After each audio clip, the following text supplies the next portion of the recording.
And lights, camera, action. Today, Technically Speaking is going to the movies. Welcome to Technically Speaking, the show for the technically challenged. All of us love to watch movies, television shows, old videos, and today, with today's technology, there have never been more ways that you can bring the magic of the movies right into your home.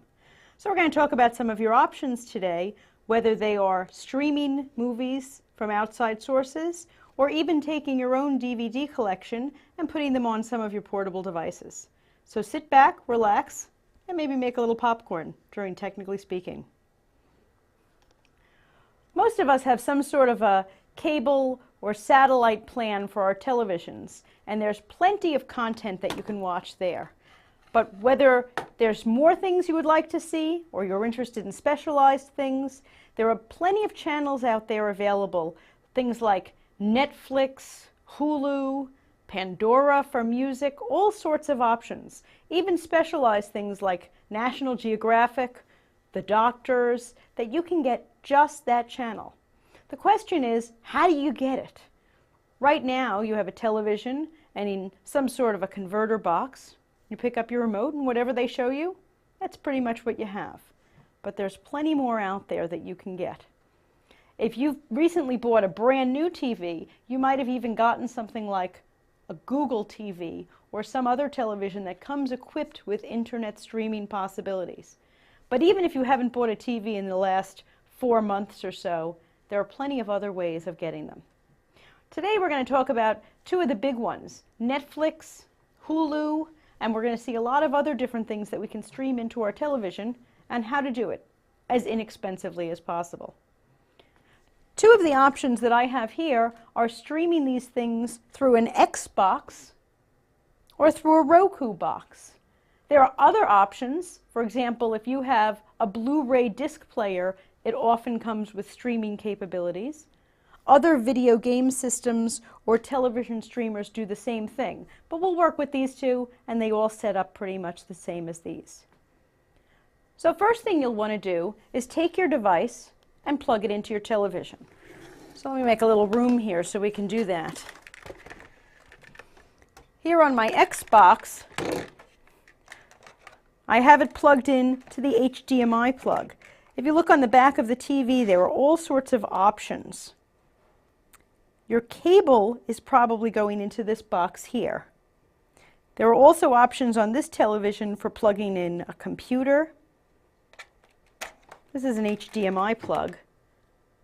Lots of DVD players come with these, or the Xbox comes with this. That was an easy plug. We just put it right in where it fits. This other box we're going to talk about is a little less expensive than an Xbox. It doesn't play games, but it does stream in all of our videos. Now this one is plugged in with our classic yellow, red, and white plugs. These are called RCA cables, and I'm sure you've seen them before. Fortunately, there's not much to know. You'll look on the back of your television and plug them in where they tell you to. So yellow goes here, and then I have white and red. Not so hard. Plug everything into our power strip.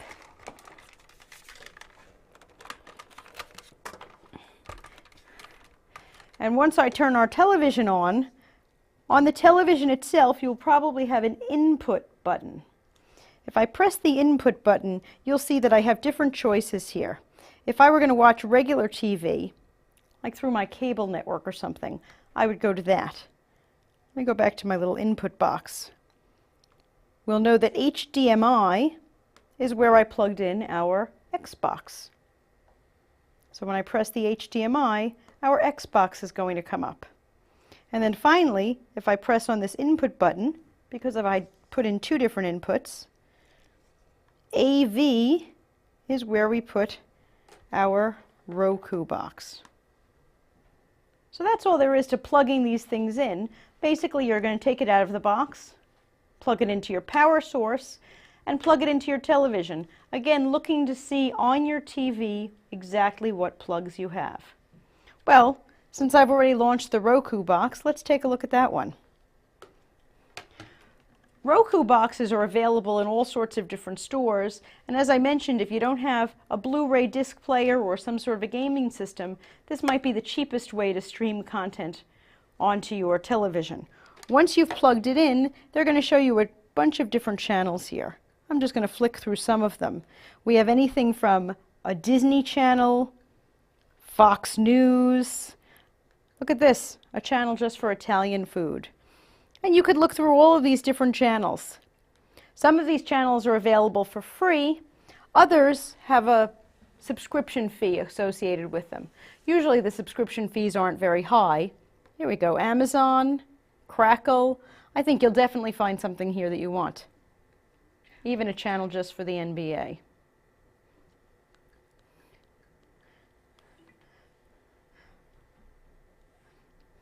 We're going to flip over to our Netflix channel now because we do have a subscription with that one. To sign up for a subscription, generally the first time you plug it in, they'll walk you through the steps if there is some sort of a subscription fee. And once you've signed up, you'll just go to that on the screen and you're going to see all the different content choices. They're coming up now. Netflix has plenty of movies, some just out of the theaters, television series, old films, and they're all going to be arranged according to what Netflix thinks that you're going to like. Of course, they figure that out after the first few times that you've gotten a movie. So here are some of my options. There's kids' movies, things for adults, full television series, all sorts of possibilities. Something like this runs about $10 a month, maybe even a little bit less. And you get a lot of content for your money. Besides Netflix, because of this little box here, I can also stream in other things. These are some of my choices that I've opted for. And each one of these is going to have hundreds of movies and things to subscribe to. So that's one easy way of getting this right onto your TV.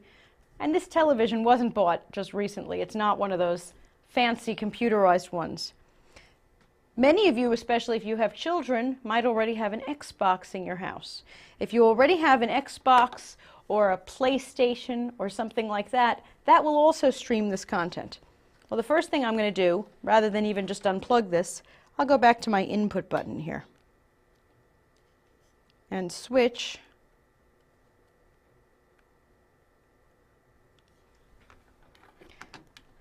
and now this is going to be showing me the things that are on my Xbox.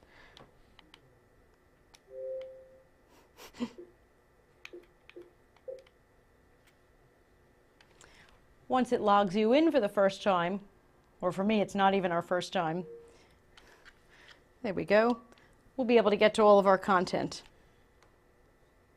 We're on Netflix here with all the different options. They save the ones you've watched recently, and then of course they offer you some new options. Let's see what else we have as a possibility here.